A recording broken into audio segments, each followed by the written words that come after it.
There's something about a man who walks into a room and doesn't need to be seen to be noticed. His silence is louder than words, his presence thicker than noise. That's the kind of energy Thomas Shelby carries, and that's the kind of energy most men don't understand. It's not something you fake. It's not about putting on a show. It's about being so grounded in who you are that the world adjusts to you, not the other way around. You don't have to speak loudly or make a scene. You just have to be still. And that stillness has to be real, the kind that comes from not needing anything from anyone. You're not reactive. You're not looking for approval, validation, or a pat on the back. You don't flinch when challenged. You don't soften when praised. That type of emotional neutrality, that's what makes you magnetic. In a world full of men chasing, over-explaining, begging to be liked, a man who's emotionally unreadable stands out like a sharp blade in a sea of dull tools. Women don't obsess over what they understand. They obsess over what they can't quite reach. When she can't decode your silence, she starts leaning in. When she can't predict your mood, she becomes curious. And curiosity is the seed of obsession. That's why Thomas Shelby doesn't say much, because the less you give, the more they crave. And the key is this: you give nothing away that hasn't been earned. Your attention is a currency. Your presence is a privilege. And until she proves herself, she gets nothing more than observation. You study, you calculate, and the stiller you are, the more chaotic she becomes. That's the balance of power.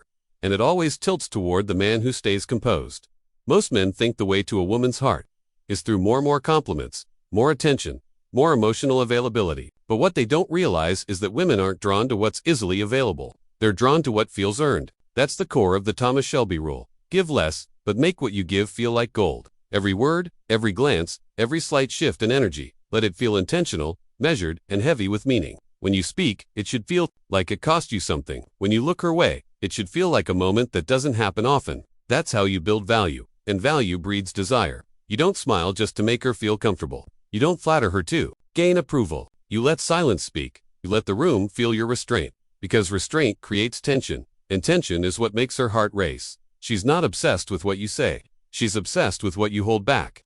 When your presence feels earned, she starts craving it. She starts chasing what used to chase her. That's the flip. Most men offer too much, too soon, because they're afraid of losing her interest. But what actually kills her interest is overexposure. Mystery keeps her invested. And mystery only exists when you understand the power of silence, space, and selective access. Give her less attention than she's used to. Make her earn your focus. Let her feel like your presence is a reward, not a given.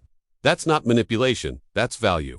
You stop trying to be liked and start living like a man whose energy is not free. And once she feels that truth, she stops seeing you as an option, starts seeing you as a prize. Most men lose the game the moment they think pleasing her will earn her loyalty. They bend, they adjust, they soften their standards to avoid conflict. But what they don't understand is that the very thing that drew her in your spine, your certainty, your direction is the first thing she tests.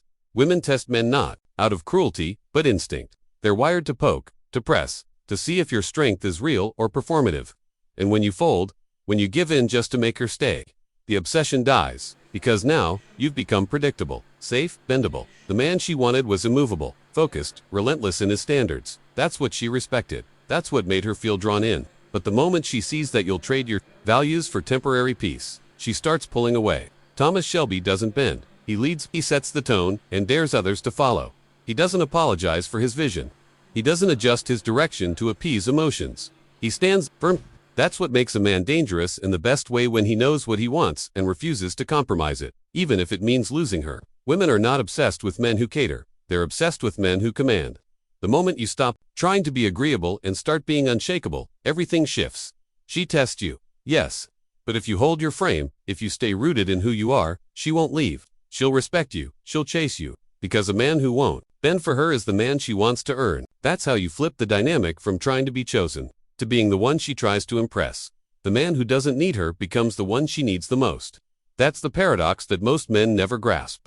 They walk around trying to earn her attention, hoping to say the right thing, do the right thing, be the perfect guy. But the more they try, the less she feels. Because the moment a man starts needing something from her, validation, affection, approval, he gives up his edge. She can sense it. She can feel the emotional dependence leaking out of his words, his actions, his eyes, and it kills the tension.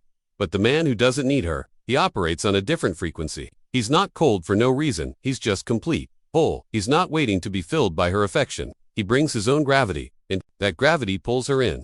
She doesn't chase him because he's ignoring her. She chases him because he's not chasing her. That's what hooks her. She doesn't feel like she's the prize anymore. he becomes the mystery. The question mark, the fire that doesn't burn just anyone. And the more he pulls back not to play games, but because his life is full, focused, and driven, the more she leans in. She wants to be the exception. She wants to be the one who breaks through. That's where the obsession begins. Not in being needed, but in being chosen by someone who needs no one. Women aren't drawn to emotional hunger, they're drawn to emotional independence. And when a man stops trying to prove himself, when he lives like her affection is a bonus, not a necessity, she starts proving herself to him. Not because he asked, but because his energy demands it. Mystery without depth is empty. Being quiet, being stoic, it means nothing if there's no weight behind it. That's where most men go wrong. They think if they just act emotionless, women will chase. But women aren't stupid. They can smell the difference between a man who's silent because he has nothing to say and a man who's silent because what he could say would shift the whole room. That's the Thomas Shelby Rule. It's not just the absence of noise, the presence of meaning. Every moment, every pause, every still glance has purpose. You're not detached to avoid. You're detached because your focus is elsewhere on something greater. A mission, a code, a direction that doesn't stop for anyone. That's what makes you magnetic, because she senses there's more behind the eyes. A story, a purpose, a fire. And that fire doesn't burn for attention, it burns for vision. When she feels that weight, she becomes obsessed. Not with the drama, not with chaos, but with the unknown, the mystery. She starts to dig, to unravel, to chase what she can't fully grasp. That's what women want, deep down, not chaos, but unpredictability, wrapped in stability. They want to know you're solid, but they don't want to know all of you right away. They want layers, they want to peel, because that gives them something to earn. And when they sense that your silence holds stories they weren't invited to hear, that your stillness holds storms they'll never fully control, they can't walk away. You become the riddle she can't stop solving, the man she can't forget. Not because you tried to be unforgettable, but because you simply you made no effort to prove it.